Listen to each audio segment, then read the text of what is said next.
You probably heard about Coachella festivals, but did you know this place is known for properties snatched by celebrities? Let me take you to these desert hideouts and their dark secrets. This is a Madison Club, an ultra-look sanctuary across the street from the festival. It's an oasis hidden away from the world with hills. This gated community has 500 acres with 200 homes. Do you know who lives there? The singer, who won 16 Grammys, Adele, hasn't performed at Coachella yet, but in 2020, she bought a big house at the Madison Club for $8 million. In January 2023, Bieber spent $16.6 million on a big house, 10,000 square feet with 10 bathrooms.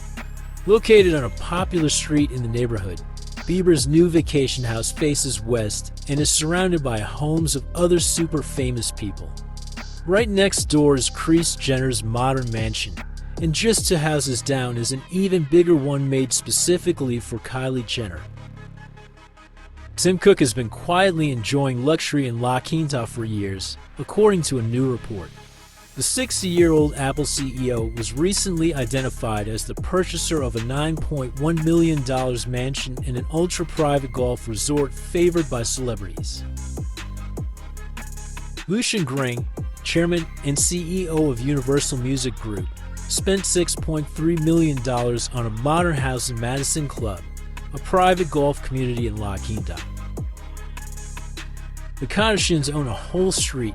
Kris started by purchasing a 7-bedroom house in 2018 for $12 million. Later, Kylie built her own modern retreat next door. Kim has a 2-acre double lot nearby, and Kourtney got a $12 million placed a couple of streets away in 2021. Khloe, on the other hand, has to empty plots nearby with her ex, NBA player Tristan Thompson. Full House star Lori Loughlin and her husband, Massimo Giannelli, spent $13 million on a house in Madison Club after leaving prison for the college admissions scandal. Loughlin got out first, and her husband followed few months later. It seems they're marking their freedom by buying a vacation home in La Quinta. Amongst the community living in this hideaway there are Cindy Crawford and Rand Gerber, Tom Brady, Billy Walters, Philip Knight, John Elway, Fred Couples, Merv Griffin, and Scientology founder L. Ron Hubbard. La Quinta has been used successfully as a hideout for financiers, entrepreneurs, celebrities, influencers for over 50 years. Very often houses go for sale, privately providing a secretive abode.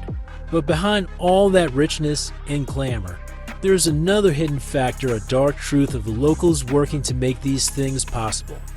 It has been reported that the labor working in the farms are below poverty, underpaid, and living in bad conditions. Celebrities performing on the Coachella or festival attendees do not care about these realities, nor do the rich living in the Madison Club, who pay such ridiculous prices for their secluded homes and contribute nothing to the conditions of local people who don't have any luxuries or even basic standards of living.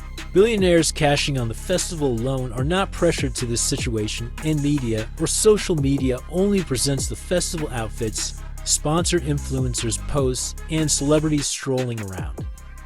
Okay, so let's talk about Coachella. Not just the festival, but the actual place where people live. Am I about to be a party pooper? Yes, I am. Because social media is about to get flooded with images of all the celebrities and the outfits and the fun. But those images are in stark contrast with the reality of the people who actually live in Coachella Valley. I know this because I lived in Coachella Valley, is where I had my first reporting job, and I had to go out to interview farm workers living in terrible conditions. And I cannot stress this enough, these are the people who harvest the food we eat. We depend on their labor. Yet some of them get paid below the poverty line, so they can only afford to live in places like mobile home parks where there's arsenic in the water. Arsenic, like the thing that can give you cancer. And this is the same location where the festival comes in every year and makes more than $100 million in profit. Yeah, some businesses will benefit from that economic activity, but most of the people living in Coachella Valley will not see that money. But the CEO of the company in charge at the festival, he's a billionaire.